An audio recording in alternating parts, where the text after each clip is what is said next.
everyone, welcome to another review for tonight, and this time I am taking a look at Rise of the Guardians, which is a brand new DreamWorks animated film where it takes a bunch of our childhood heroes that we used to believe in, like Santa Claus, the Easter Bunny, Sandman, Tooth Fairy, and hell, even Jack Frost, and they bring them all together to team up against the Boogeyman. And I pretty much explained the story right there, but I'll talk about it a little bit more. But I was really excited to see this film. I thought it would look really dark, very cool, maybe very fun. I don't know, but I went to go see it.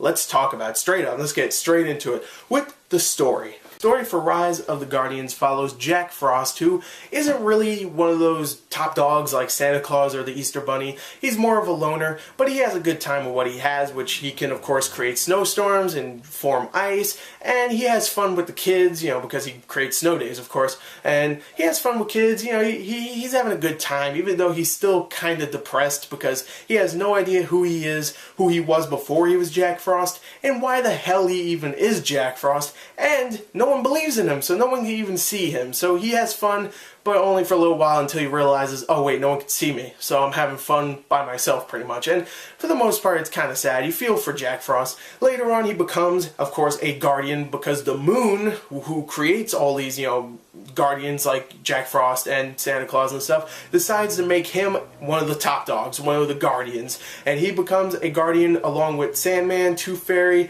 Santa Claus, and of course the Easter Bunny. And they have to go and stop Pitch, who is the Boogeyman. He's back and he wants to go and make people believe in him once again because he's an evil guy and he hates everybody and he wants to go and give everybody nightmares. And for the most part, the story here is very interesting. It's kind of like the Avengers, like everybody has said, except for our childhood heroes that we used to believe in, and it's kind of cool. It really is a very unique premise here, and I thought the characters were very well written. I really liked all of them. They all had their distinct things. Like Sandman would create little icons above his head because he couldn't talk out of sand and stuff. The Tooth Fairy would of course be all about teeth. Santa Claus is like a Russian dude. He's tough. He has tattoos. He has two swords, but he's like, he has a good heart. And Easter Bunny's Australian, has his boomerangs, but he's a badass. And of course Jack Frost is the loner type dude. He's pretty much Captain Kirk from Star Trek because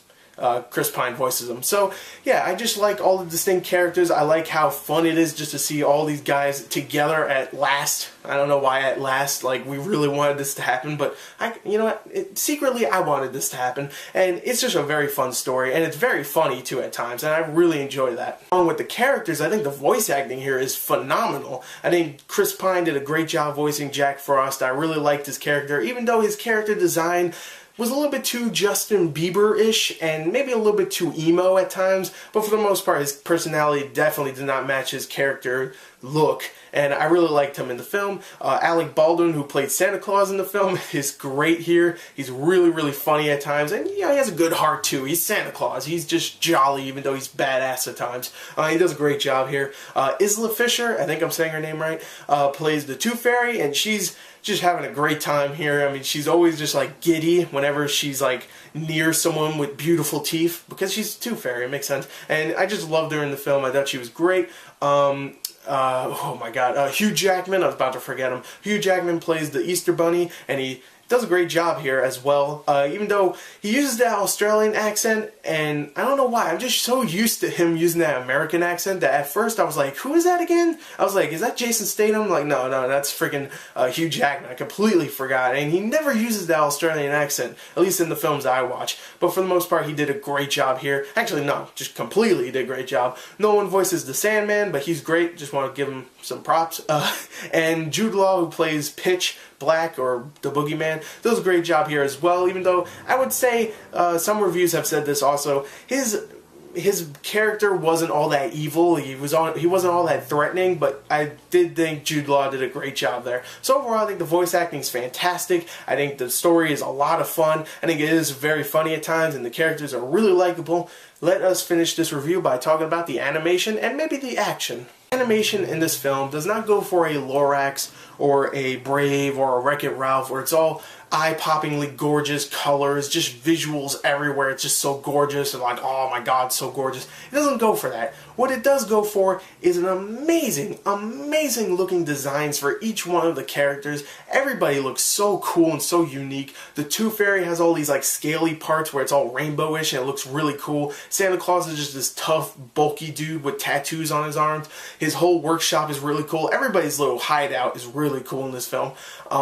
The Easter Bunny is, you know, he's just a bunny, except he's, you know, how do you say it? Anthropomorphized? I got it. And, you know, he's just standing tall and stuff. But the thing is, he's so furry and stuff, I just wanted to touch him. He looks so furry. And even Jack Frost, and of course the Sandman. The Sandman looks so freaking dope in this film. Oh, he's just completely made out of sand, and when he gets into the action, he's pretty freaking cool. But, you know, even Jack Frost looks really cool in the film. And the designs and all the action going around, it looks really fantastic. And now, let me actually talk about the action, because the action, when it gets to it, is really, really fun and very fast and fluid here. The animation really helps out the action, too, because whenever, like, I don't know, Sandman, like I said, or Santa Claus, or the Easter Bunny is fighting, they always use their little, you know, their specific things. Like the Easter Bunny has his like boomerangs and stuff, and Santa Claus has 2 swords and stuff. The Tooth Fairy can whoop down, like use her little baby Tooth Fairies to go and attack everybody. And of course the Sandman has his like sand whips and stuff. And whenever it gets into that, the animation, the action, it's just so much fun to watch. It really is.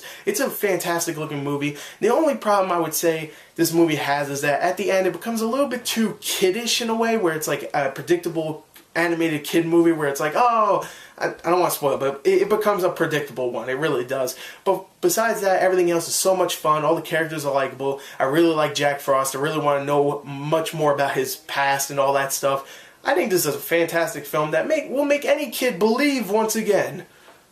It's corny, but still, I think this is a great film, very fun. I give this a 37 out of 40. Definitely go check it out. It's not doing all that great at the box office. You gotta go check it out. It's a very fun film. So anyway, there you go. There's my review. I hope you enjoyed it. Thank you, and goodbye.